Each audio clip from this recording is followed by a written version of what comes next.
Waalaikumsalam warahmatullahi wabarakatuh. Lagi sama Tri Arabian Brothers. Alhamdulillah kali ini kita ada satu pengusaha sukses. Alhamdulillah. Masya Allah.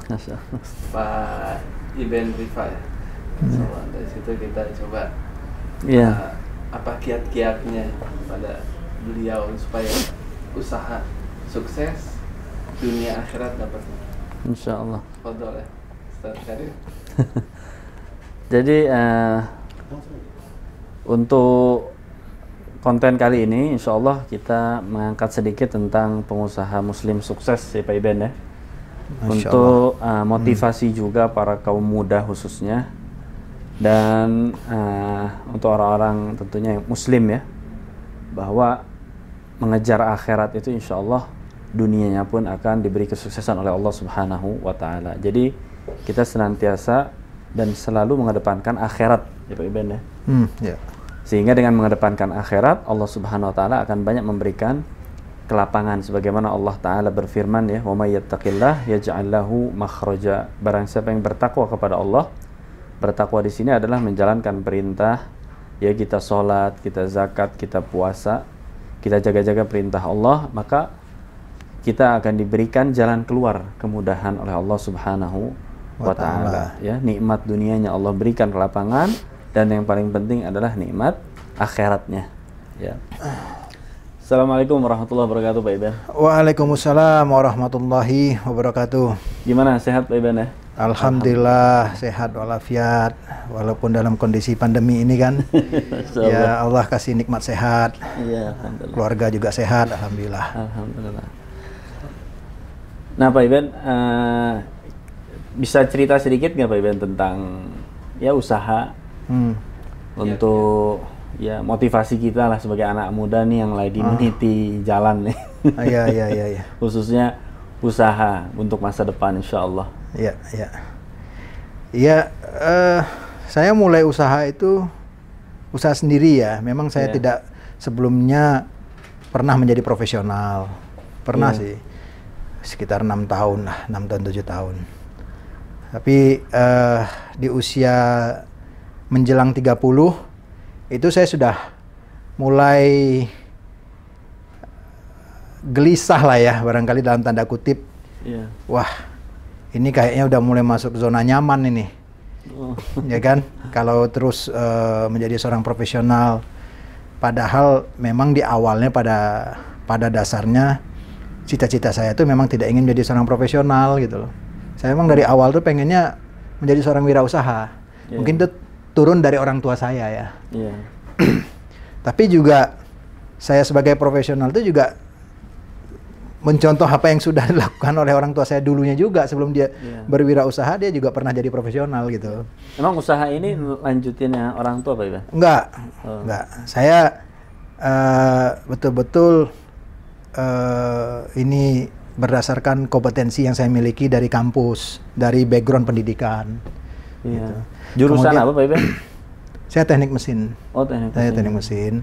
Kemudian ketika saya bekerja, saya melihat beberapa peluang lah. Melihat beberapa peluang usaha yang menurut saya kalau saya kerjakan ini pasti bisa. Saya pasti mampu lakukan ini gitu loh. Nah, ketika itu saya melihat, saya identifikasi beberapa peluang dan dikawinkan sama kompetensi saya. Jadi bagi saya itu salah satu key success factor lah, key success factor dalam memulai usaha. Sebab musababnya lah ya. Iya, dalam mulai usaha. Maksudnya kita lihat dulu insting kita dalam peluang usaha yang ada di pasar. Kita melihat, kemudian kita kawinkan, kita punya kompetensi nggak di sana. Kalau ada peluangnya, kemudian ada skillnya, ini bisa probabilitas untuk suksesnya menjadi lebih di atas 50%. Tapi ada peluang, skill nggak ada. Nah, ini probabilitas suksesnya bisa di bawah 50%. Nah, ini bagi saya untuk generasi-generasi muda yang mau mulai bisnis ya, mulai usaha, harus betul-betul firm dulu lah. Apa yang akan dikerjakan itu probabilitas suksesnya itu di atas 50%. Kenapa? Karena memang yakin bisa berbuat yang terbaik gitu. Ya, itulah dulu awalnya cerita. Jadi menjelang umur 30 saya udah mulai, karena memang saya dari awal memang pengen wirausaha ya. Wah, ini bahaya nih. Kalau terlalu lama di zona nyaman, akhirnya keberanian untuk berwirausaha itu akan hilang. Tambah turun gitu. Apalagi udah punya anak. Waktu itu udah punya anak 2, mau 3 lagi anak. Kalau kita makin anggota keluarga kita makin banyak, itu kan kita keberanian untuk melakukan spekulasi atau apa ya, berspekulasi atau mengambil risiko itu makin turun kan. Iya, mikir banget ya, ntar anak kita makan apa nih gitu kan. Gitu, anak ntar sekolah gimana kalau usaha nggak sukses gitu kan. Jadi memang sebaiknya sih generasi muda kalau mau mulai usaha sebelum umur 30 lah. Kalau udah di atas 30 itu menurut saya pribadi ke arah lebih jenuhnya cepat ya Pak ya? Agak terlambat gitu. Agak terlambat. Ya, itu sih. Semangatnya juga masih turun berarti kalau udah di atas. Iya, karena kita berpikir beban hidup kita kan makin bertambah. Ya kan? Beban hidup makin nambah. Nah, akhirnya merasa nanti kalau berhenti bekerja terus wirausaha, iya kalau dapat penghasilan atau berhasil. Kalau nggak berhasil gimana? Mending gini-gini aja deh. Jadi pegawai aja deh gitu kan, jelas gitu ya kan. Ada tiap bulan di akhir bulan terima sekian gitu kan. Nah, ini akan mempengaruhi kepada nanti kejernihan kita berpikir. Ya kan, kejernihan kita berpikir, karena terlalu banyak beban. Sebaiknya memulai usaha itu memang benar-benar dengan fresh, dengan keyakinan atau percaya diri yang tinggi gitu. Kemudian untuk usaha sekarang yang dengan keluarga ini, Pak Iban, itu setelah keluar dari zona nyaman itu kali? Jadi kalau dibilang pada akhirnya memang menjadi usaha keluarga pada akhirnya. Tetapi saya memulainya sendiri. Kemudian adik-adik saya tamat sekolah, ya saya ajak bergabung, gitu. Ada tamat lagi sekolah, satu lagi ajak bergabung, gitu loh. Artinya ini saya memulainya sendiri, tapi pada akhirnya kemudian saya memberikan peluang untuk peluang memfasilitasi adik-adik saya untuk wirausaha. Itu hikmah daripada ikhtiar saya di awal. Akhirnya saya membuka lapangan pekerjaan untuk adik-adik gitu kan, untuk mereka. Tapi yang paling penting juga niat sih. Saya awalnya mulai usaha ini juga, generasi muda juga harus benar-benar luruskan niatnya kalau mau usaha. Niat usaha tidak cuma mencari harta benda semata gitu. Itu penting sekali. Karena biar bagaimanapun kesuksesan kita itu kan bukan ditentukan oleh kita. Ya kan? Ada yang lebih kuasa untuk menentukan masa depan kita, yaitu Allah Subhanahu wa taala. Makanya kita libatkanlah dalam ikhtiar kita untuk menjadi seorang usaha ini, kita libatkanlah Allah Subhanahu wa taala gitu loh. Berdoa ya Pak ya. Berdoa dan berniat, saya usaha ini untuk bantu orang banyak. Gitu. Ya. Di awal ada yang lucunya. Di awal saya berbisnis, itu gaji saya lebih kecil daripada gaji karyawan saya. Gitu. Iya, begitu. Memang itu saya pikir saya nggak perlu gaji dulu. Sekarang saya pengen perusahaan ini eksis dulu, survive dulu. Tapi karyawan-karyawan saya bisa mendapatkan penghasilan yang layak, ya kan? Gitu. Ibarat gitu. Ini mulai seru nih Pak. Berarti ketika mulai itu Pak Iban sendiri ya? Saya sendiri. Dan di bidang apa ini Pak? memang kita pindah haluan dari wirausaha. Bidangnya ekspor impor. Ya kebetulan saya impor bahan baku industri ya, bahan baku industri saya impor. Saya supply bahan baku produksi ke industri spare part otomotif di Indonesia. Yang memang barang itu tidak ada di Indonesia. Saya ingat ketika itu saya bersaing sama perusahaan supplier dari Malaysia yang mensuplai ke Indonesia. Sejak saya masuk, ya supplier Indonesia itu ya saya geser gitu loh. Saya yang mengimpor sendiri, ya saya memulai dari situ awalnya. Mulai sendiri, kita coba, alhamdulillah. Kemudian secara bertahap, tahun demi tahun terus berkembang. Ya mulainya memang dari berniaga ekspor impor, perdagangan. Dan udah berapa lama Pak Iban? Alhamdulillah. 14 14 tahun ya, 2006 ya. 14 tahun. Tahun 2006 kita berdiri itu tanggal 9 Januari 2006. Dimulai dengan 1 orang karyawan di rumah, ya di rumah.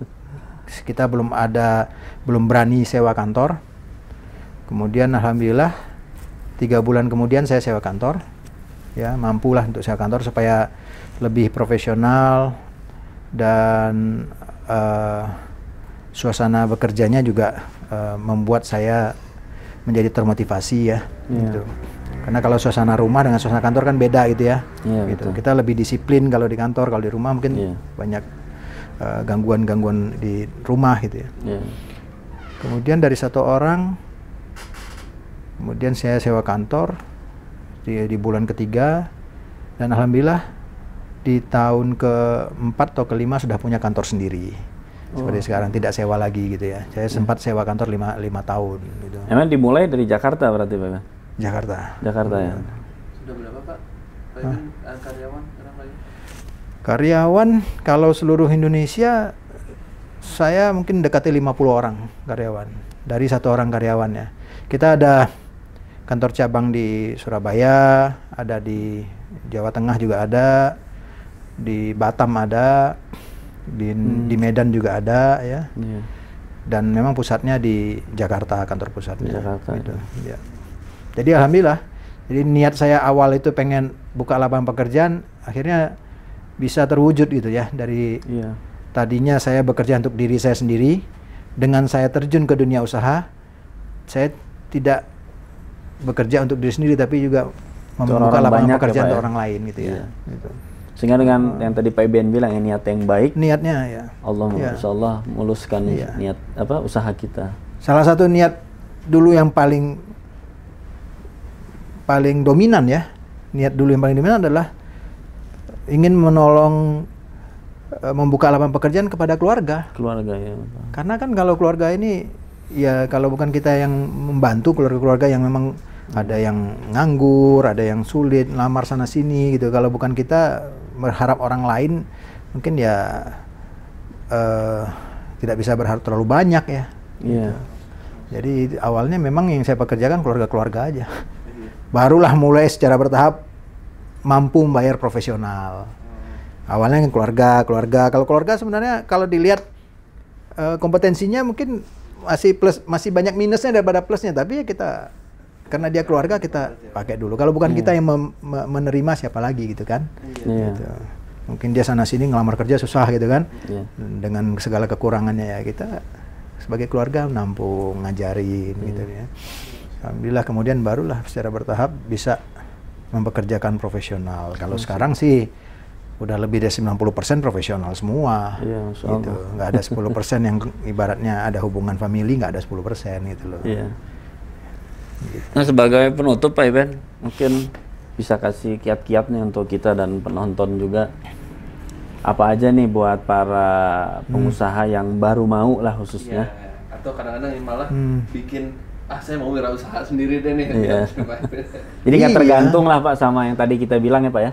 Di awal kadang sebagian orang kalau dari keluarga mohon maaf yang mapan, dia udah cari nyaman lah tadi Pak Iben bilang di zona nyaman, akhirnya dia kurang variasi ya.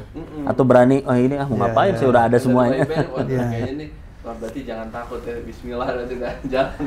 Iya, pertama memang begini, untuk generasi muda, pertama memang kalau saya belajar dari pengalaman saya ya, kalau merujuk ke pengalaman saya, memang pengalaman bekerja sebagai profesional itu juga menjadi satu modal yang juga tidak kalah penting untuk memperkaya diri kita ketika kita berusaha, ya kan? Nah, tentunya ini juga jangan juga kita merugikan orang lain ketika kita mau bergabung menjadi seorang profesional, tapi kita hanya berpikir, wah, saya mau cari ilmu, mau curi ilmu nih, mau curi ilmu. Ini juga nggak baik, ya kan? Kita bekerja aja dengan baik, memberikan, kalau misalnya belum mampu berwirausaha, berikan yang terbaik, tapi terus belajar. Berikan yang terbaik, terus memperkaya diri kita dengan pengalaman, baik pengalaman praktis maupun teoritis. Ya kan, teoritis ya dengan baca, ya kan, mungkin dengan ikut training atau seminar. tanggung jawab sebagai profesional itu akan menjadi bekal utama kesuksesan ketika kita menjadi seorang wirausaha. Gitu ya. Saya jujur aja ketika saya menjadi wirausaha dengan ketika menjadi profesional, secara psikologis saya menempatkan diri saya tetap sebagai profesional, tidak ada yang berubah secara psikologis. Ya, tidak ada yang berubah karena disitulah sebenarnya kita mempunyai tanggung jawab disiplin. Gitu. Jangan kita merasa mentang-mentang, ya kan, usaha-usaha sendiri, gua bosnya, ya kan, anak yang punya perusahaan, gitu. Seenak-enaknya waktu gitu. Nah ini juga banyak, terutama mereka yang terlahir bukan dari profesional, itu banyak juga kelemahannya di situ gitu ya. Karena maaf, Iban, sebagian usaha ya, kalau misalnya ayah dan anak satu kantor, nah si anak kadang, kantor punya ayah saya ini datang kadang jam 11. Iya, anak belum pernah kerja sama kantor, ya walaupun orang tua anak seorang wirausahawan, anak belum pernah kerja sama orang tua. Orang tua ya. Belum pernah kerja sama orang tua, tidak juga di kantor orang tua, ya. Bagi anak yang paling penting itu adalah bagaimana kita tidak bergantung kepada orang tua. Ya sudah cukuplah orang tua mungkin membekali kita dengan ilmu, dengan pendidikan dari kecil, dari lahir, ya kan. Jangan lagi kita bebankan sesudah kita selesai sekolah masih juga membebani orang tua. Bagi anak tuh secara prinsip anak tidak mau. Bahkan dulu awal anak memulai usaha, itu yang paling pertama kali menentang orang tua. Itu pertama kali, gimana nanti istrinya, gimana nanti anak-anak, ya kan? Kalau nanti usahanya nggak jalan, anak-anak gimana? Karena anak sudah menikah gitu. Justru sebenarnya sih kalau memang menurut anak memulai usaha ini lebih enak bagi orang yang belum berumah tangga gitu. Iya kan? Nggak ada beban plong gitu kan. Lebih sedikit itu. Berani ngambil iya. yang Cuman ekstrim. Iya, tapi karena kita berwirausaha itu juga jangan seperti orang berjudi. Iya, betul. Tanpa perhitungan gitu. Berharap wah, kalau untung gitu kan. Kalau untung nih anak bisa dapat, enggak begitu. Itu namanya juga secara agama juga nggak boleh kan berjudi kan. Gitu. Harus dilihat skill juga Pak yang kita punya. Itu tadi. Dikalkulasikan. Iya, spekulasi. Kita sudah punya plan A, plan B. Kalau gagal, kita udah ada way out plan-nya. Gagal plan B, udah ada way out plan-nya lagi gitu. Jadi bahkan seburuk-buruknya misalnya nanti itu kegagalan yang terjadi, kalau kita masih muda memulai usaha, ada keuntungannya. Kita bisa jadi karyawan lagi, masih muda. Coba kalau misalnya udah tua, terus nggak sanggup lagi usaha, mau ngelamar sana sini udah tua. Iya benar. Ya kan? Tapi kalau kita masih gagalnya di umur 29, 30, 31, 35, udahlah. Anda sudah mencoba beberapa kali, 5 tahun terakhir ternyata gagal, masih bisa ngelamar kerja. Itulah keunggulan yang dimiliki anak muda ketika berwirausaha dibandingkan kalau berwirausaha udah telat, udah 40. Iya. Gitu. Iya, jadi itu bagi Anda, menurut Anda niatnya luruskan, kemudian yakinkan antara peluang dengan kompetensi kita itu ada match-nya. Iya. Disitulah probabilitas untuk sukses itu di atas 50%. Di samping ya jelas kalau secara yang Anda rasakan langsung ya alhamdulillah. Ya itu jelas membantu orang banyak, itu juga akan meringankan langkah kita. Iya. Itu apa aja lah itu, dari yang kecil sampai yang besar kita bantu orang juga akan meringankan langkah kita. Itu memang bahkan kalaupun ada kesulitan dalam pekerjaan ya ngadunya ke Allah gitu kan. Iya, ngadunya ke Allah, kemudian ringankan beban orang lain, insya Allah Allah bantu ringankan beban kita gitu. Alhamdulillah gitu. Alhamdulillah Pak Iban. Insyaallah. Jazakallah khair Pak Iban. Udah share nih pengalaman sama-sama usahanya, mudah-mudahan bisa jadi motivasi kita ya, juga penonton atau kaum muda lah khususnya bisa lebih berani ya untuk jangan takut. Iya, apalagi tadi yang kata Pak Iban udah sampaikan, kalau masih di bawah 30 banyak inilah Pak ya. Apa namanya tadi? Iya, ada eksperimen. Tapi tadi tetap harus melihat skill sama kompetennya di bidang apa. Jangan ini untung nggak ya? Untung ya atau ke arah lebih ke arah judi lah, nauzubillah. Nauzubillah, nggak boleh. Semua main masuk aja tapi tidak dipikir dengan matang-matang. Intinya saya tambahkan sedikit Pak Iben ya, sebagai penutup atau juga para penonton, kunci kita dalam berikhtiar ya atau memulai kehidupan kita baik usaha atau segala apapun, itu yang pertama adalah dekatkan diri kita kepada Allah Subhanahu wa taala, itu dengan cara tawakal. Karena Allah Subhanahu wa taala telah banyak berfirman dan juga memerintahkan baik dari para rasulnya sampai akhir zaman lah ya, bakal terus harus kita terapkan sebagai seorang muslim, yaitu wa may yattaqillah yaj'al lahu makhraja. Tadi bertakwa akan Allah berikan kemudahan, atau yang lainnya adalah wa may yatawakkal 'ala Allah fahuwa hasbuh. Barang siapa yang bertawakal kepada Allah maka Allah akan cukupkan. Jadi terkadang seseorang kalau sudah berusaha juga jangan sampai lupa bahwa ini semua adalah karunia dari Allah Subhanahu wa taala dan semata-mata Allah yang memberikan ya Pak ya. Karena kita takut ketika kita sudah diberikan kemapanan dengan usaha dan ikhtiar kita, terkadang kita suka lupa yang memberikan keahlian kita di bidang apa, yang memberikan rezeki, yang memberikan keprofesionalan kita itu siapa? Itu Allah Subhanahu wa taala. Sehingga kalau kita yakin dan kita semua tetap serahkan kepada Allah, maka Allah akan mencukupkan. Ya, jadi usaha kita diberkahi Pak Iben, dijaga ya, bisa kita lihat Masya Allah Pak Iben yang tadi bilang niat selalu disterilkan lah Pak. Terkadang kan di tengah jalan ketika kita suka, terkadang tuh jadi ujian buat kita Pak Iben. Kalau Allah memberikan kita kemapanan, bisa jadi anugerah, bisa jadi ujian.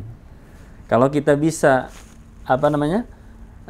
mengambil anugerah tersebut, mengambil nikmat yang Allah berikan tersebut dengan kriteria-kriteria yang Allah Subhanahu wa taala dan Rasulnya perintahkan, maka itu akan menjadi pahala untuk kita. Bahkan seperti tadi, yaitu niat yang baik dengan cara ingin membantu orang, membuka lapangan kerja, sehingga itu akan Allah semakin muluskan dan muluskan.